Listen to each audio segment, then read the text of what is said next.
طرف سے صفی بن کر آئے تھے۔ کسی نے یوں جواب دیا انی نجی اللہ، بے شک انہوں نے درست فرمایا وہ اللہ کی طرف سے نجی بن کر آئے تھے۔ اور کسی نے کہا کہ انی کلیم اللہ، بے شک انہوں نے بھی درست فرمایا کیونکہ وہ اللہ کی طرف سے کلیم بن کر آئے تھے۔ اور کسی نے جواب دیا انی خلیل اللہ، بے شک ان کا کہنا بھی برحق ہے۔ اور کوئی نبی یوں بولے انی ذبی اللہ، ہم تو اللہ کی طرف سے ذبی بن کر آئے، بے شک ان کا کہنا بھی بے شک بلا کسی ضرورت کے درست تھا، غلط نہ تھا۔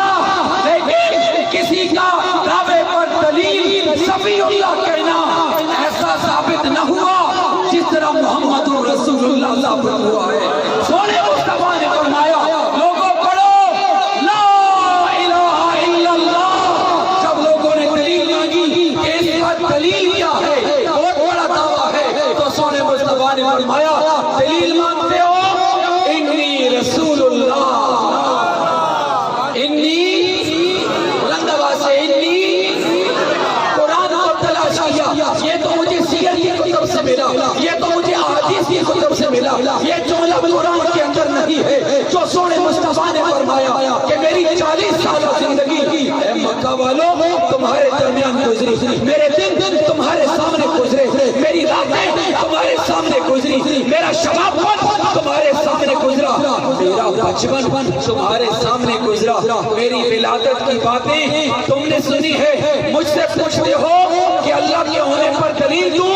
انہوں نے کہا ہاں آپ دلیل پیش کریں۔ تو سونے مصطفیٰ نے فرمایا انی رسول اللہ، انی اے سونے ربا تیرا کیا جواب ہے؟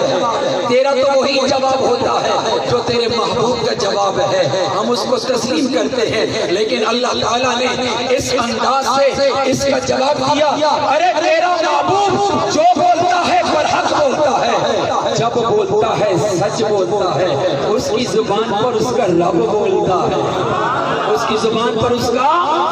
ارے میرے محبوب نے تو تمہارا حیا کرتے ہوئے تمہیں مکمل جواب نہ دیا، تمہاری عزتیں رکھی۔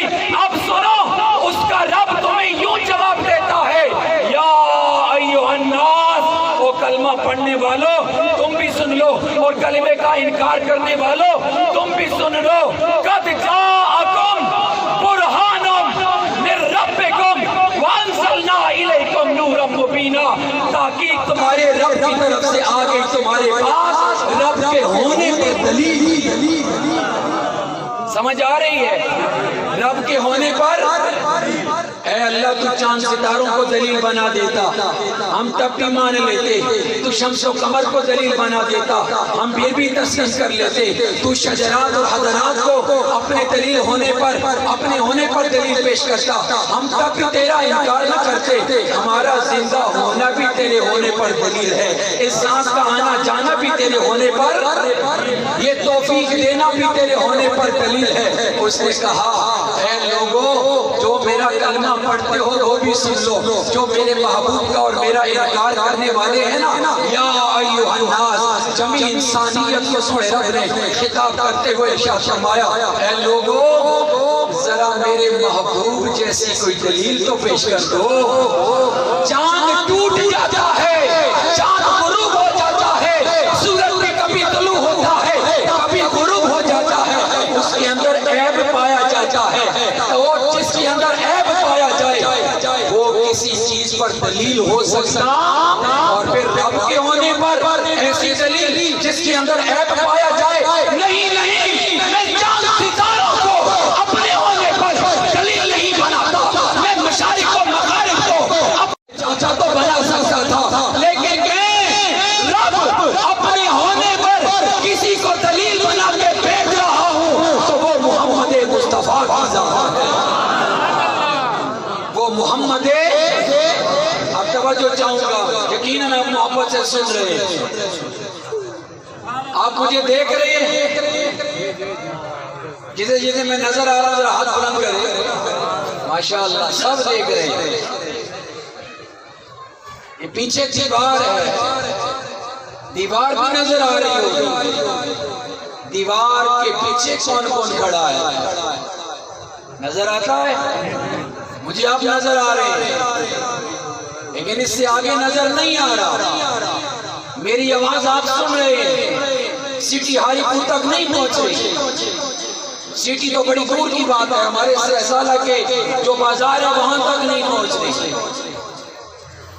ہماری سماعت میں ہے, ہماری بصارت میں ہے, ہماری آواز میں ہے, ہماری فکر میں ہے, ہمارے عقل میں ہے, ہمارے تصور میں ہے, ہمارے تفکر میں ہے, ہمارے تدبر میں ہے. لیکن لوگوں, تمہارے اور میرے درمیان تو عیب ہو سکتا ہے, لیکن نبی پاک کی نگاہوں میں کوئی عیب نہیں پایا جاتا. ان کی آواز میں کوئی عیب نہیں پایا جاتا, ان کی سماعت میں کوئی عیب نہیں پایا جاتا, ان کی عقل میں کوئی عیب نہیں پایا جاتا. خدا کی عزت کی قسم اٹھا کے کہتا ہوں کہ نبی پاک علیہ الصلوۃ والتسلیم اس وقت بھی اپنے روضہ اطہر سے آپ غلاموں کو دیکھ بھی رہے ہیں اور آپ کے جذبات کو سن بھی رہے ہیں اور آپ کی محبتوں کو دیکھتے ہوئے آپ کو جواب بھی عطا فرما رہے ہیں. اگر حضور کو نظر نہ آئے تو یہ حضور کے اندر عیب ہے. اگر حضور سن نہ سکے تو یہ حضور کے اندر کیا ہے؟ اگر حضور کو علم نہیں تو یہ حضور کے اندر عیب ہے. اور رب کے ہونے پر ایسی دلیل جس میں عیب پایا جاتا ہو وہ پیش کی جا سکتی. دیکھو میرے محبوب کی نگاہوں کو کوئی عیب ہے؟ نگاہوں میں کوئی عیب ہے؟ مدینہ المنورہ کا ماحول, منبر رسول, سرکار خود جلوہ گر, اصحاب رسول سامنے موجود. نبی پاک علیہ الصلوۃ والتسلیم نے فرمایا, میں اس حوض کوثر کو جو تمہاری اور میری ملاقات کی جگہ ہے اور اللہ کے عرش کے سائے تلے ہے, میں اپنے محمد ہونے کی عزت کی قسم اٹھا کے کہتا ہوں, میں اس حوض کوثر کو ابھی بھی دیکھ رہا ہوں, ابھی بھی دیکھ رہا ہوں. سونے مصطفیٰ آقا کرم جناب محمد رسول اللہ صلی اللہ تعالی علیہ وآلہ وسلم حوض کوثر کدھر ہے؟ اللہ کے عرش کے سائے تلے. اللہ کا عرش کدھر ہے؟ کوئی بتا سکتا؟ اس کی بلندیاں کتنی ہیں کوئی بتا سکتا؟ لیکن مسجد نبوی میں منبر رسول پر سونے مصطفیٰ بیٹھ کر یہ فرمائے کہ جو تمہاری اور میری ملاقات کی جگہ ہے, جو تمہاری اور میری ملاقات کی جگہ ہے, میں اس حوض کوثر کو ابھی بھی ان آنکھوں سے دیکھ رہا ہوں. اگر سرکار آسمانوں کے اوپر دیکھ سکتے ہیں, عرش تک دیکھ سکتے ہیں, اگر سرکار کو حوض کوثر نظر آ رہا ہے تو خدا کی عزت کی قسم تحت الارضین جو کچھ ہے یا تعاقب محشر جو بھی پیدا ہونے والے ہیں, سرکار سب کو دیکھ سکتے ہیں, دیکھ رہے ہیں اور اللہ کی عطا سے سن بھی رہے ہیں اور جواب بھی عطا فرما رہے ہیں. آپ بھی دنیا میں تشریف لائے, اپنی ماں جی صاحبہ سے کبھی پوچھنا, آپ تشریف لائے تھے تو ماں جی آپ نے نماز پڑھی تھی؟ تو آپ کی ماں جی آپ کو جواب دیں گی, نہیں میں تو نماز 40 دن تک. اگر وہ ماں ہوئی نا تو جواب دے گی, حیا کر, شرم کر, تو کیسے سوال ماں سے کر رہا ہے؟ اپنے باپ سے کبھی پوچھنا, ذرا میری ولادت کا ذکر تو کیجئے. والد کہے گا تیرے اندر سے غیرت ختم ہو گئی, تیرے اندر سے حیا ختم ہو گیا. لیکن قربان جاؤں حضور کے مولود شریف پر خدا کی عزت کی قسم کروڑوں کا مجمع ہو, سرکار کا مولود شریف اس کے اندر بھی بیان کیا جا سکتا ہے. حضور سیدنا عبداللہ علیہ السلام کی پیشانی مبارک سے, آپ کے سلط مبارک سے یہ نور مبارک منتقل ہوتا ہے. سیدہ طیبہ طاہرہ حضرت آمنہ, سب بولے علیہ السلام. اس مسئلے میں کوئی کمپرومائز نہیں ہے. آمنہ علیہ السلام, آمنہ, اگر ان پر سلام نہیں تو پھر کسی پر نہیں ہے. تیرے میری ماں کو اگر یہ درجہ ملا ہے کہ تیری میری ماں کے قدموں تلے ہماری جنت رکھ دی گئی ہے نا, تو پھر حضور کی ماں کون؟ حضور کی ماں کی کوئی عزت نہیں, کوئی خیال نہیں. نا ہم فرقہ واریت کی بات نہیں کرتے, ہم اصول کی بات کرتے ہیں. تیری ماں کو عزت ملی تو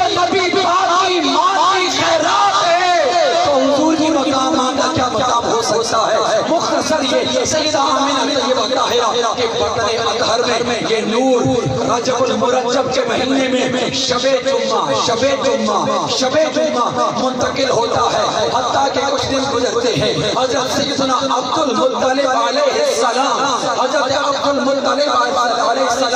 آپ نے بلایا ادھر آئے آمنہ، جی کیا حکم ہے؟ فرمایا ہمارا دستور ہے اگر کوئی خاتون بیوہ رہ جائے تو وہ خوشبو نہیں لگاتی۔ تو آپ نے جواب عرض کیا بے شک میں نے آپ کے اصول کو نہیں توڑا، میں نے کوئی خوشبو نہیں لگائی۔ جب سے آپ کے بیٹے کی امانت میرے بطن میں منتقل ہوئی ہے، میں کام کرتی ہوں، ادھر ادھر جاتی ہوں، مجھے پسینہ آتا ہے تو میرے پسینے سے بھی خوشبو کی ہوائیں آئی۔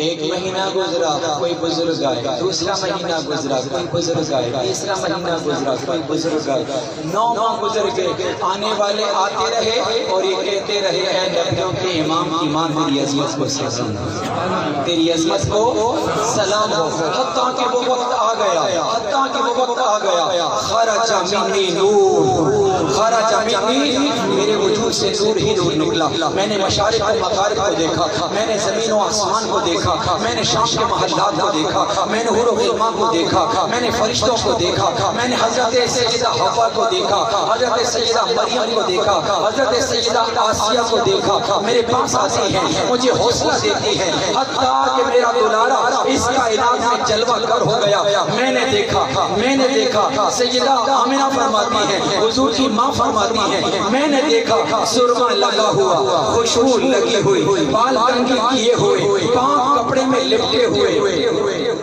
مختون ختنے کیے ہوئے۔ ایسا کوئی آیا؟ بولیے ایسا کوئی آیا؟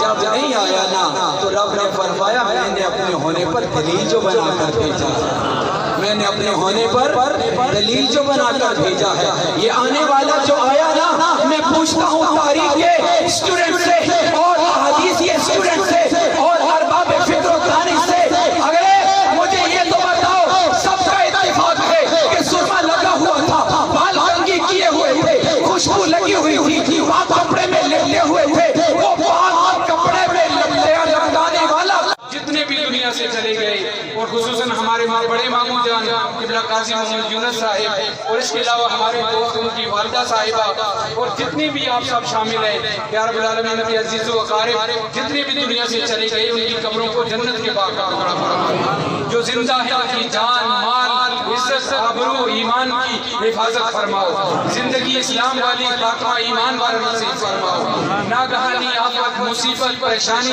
نظر بد نااتفاقی سے محفوظ فرماؤ، یا رب العالمین بے روزگاروں کو حلال کا روزگار نصیب فرماؤ، قرض داروں کے قرضے دور فرماؤ، یا رب العالمین دلوں کی چھپی ہوئی نیک حاجات اگر دنیا کو بتاتے ہیں تو تماشا بنتے ہیں، ایک تو جانتا ہے، لب بولتے ہیں تو دنیا دیکھتی ہے، خاموش رہتے ہیں تو دل دکھتا ہے۔ یا اللہ تیرے سوا اور تیرے نبی کے سوا اور کوئی سہارا نہیں، دلوں کی چھپی ہوئی نیک حاجات پوریاں فرما، جو بچیاں گھروں میں بیٹھی ہیں جن کے رشتے نہیں آ رہے، یا رب العالمین خیر سے ان کے رشتے فرما، یا رب العالمین جو گھروں میں پریشان حال ہیں سب کی پریشانیاں دور فرما۔ اللہم ربنا آتنا فی الدنیا حسنہ وفی الآخرۃ حسنہ وقنا عذاب النار، وصلی اللہ علی النبی المصطفیٰ وآلہ وازواجہ واصحابہ وامتہ اجمعین برحمتک۔